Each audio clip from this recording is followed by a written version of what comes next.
මේ ඇවිල්ලා මගේ යාළුවෙක්ගේ ගෙදරක් මෙන්න බලන්න හැටි. ගන්නම දෙයක් නැහැ හොඳේ. ඒගොල්ලන්ගේ ඔක්කොම බඩු බාහිර ආදී තමයි ඔය තියෙන්නේ.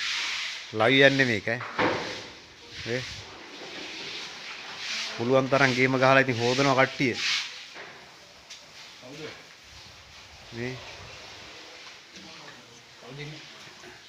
මේ මේවට තමයි පුළුවන් නම් ඔය මිනිස්සු එවන්න ඕනේ. මේ මිනිස්සුන්ට තමයි උදව් කරන්න ඕනේ. ඒ දන්න මේ පැත්තේ කවුරුත් දන්නේ නැහැ මෙහෙම සිද්ධීන් වෙලා තියෙනවා කියලා. මේ හැටි ඇතුල් වල ඔය මඩ තනිකර මේ තියෙන්නේ රොණේ. මං අතින් අරන් පෙන්නන්නම්. මේ තියෙන්නේ රොණේ මේ රොණේ තනිකර ගේ ඇස්සේ පිරලා තියෙන්නේ. ඔය බඩු වල ගන්නම දෙයක් නැහැ. මේ හා පැත්තේ කාමරේ. මේ අල්මාරි පෙරලිලා කොට්ට මෙට්ට ඔක්කොම ඔය ඒ තරම් මහා විනාශයක් වුණේ මේක. මේ ලයිව් එක කවුරු හරි දකිනවා නම් මේ පැත්තටත් කවුරු හරි කට්ටිය එන්න උදව් කරන්න. මේ මිනිසුන්ට සමහරට කන්නත් නැහැ. ඒ කියන්නේ උයන්න තැනක් නැහැ. කාගෙන් හරි හම්බුනොත් කෑම හැරෙන්න උයන්න තැනක් නැහැ මේ මිනිසුන් ගෙවල් වල. පුළුවන් නම් කවුරු හරි ඉන්නවා නම් එන්න අඹතැන්න මේ පැත්ත කොහෙද නංගි? මේ පැත්තට කියන්නේ මොකද්ද? මුල්ලේගම සයිඩ් එක හපුගොඩ පාර.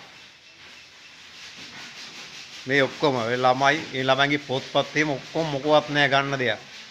මේ A level කරන ළමයි ඉන්නවා, ඉගෙන ගන්න ළමයි ඉන්නවා. මේ ඔය ඇතුළ මේ මිනිස්සුන්ට පව් මමත් මේ ඇවිල්ලා මගේ යාළුවෙක්ගේ ගියක් මේක. මේ මාත් මේ පුළුවන් දේ කරලා දෙනවා ඇවිල්ලා හිටා. හරි බුදු සරණයි. වටගොඩ පාරේ අඹතැන්නෙන් හැරිලා එනවත් එක්කම නුවර.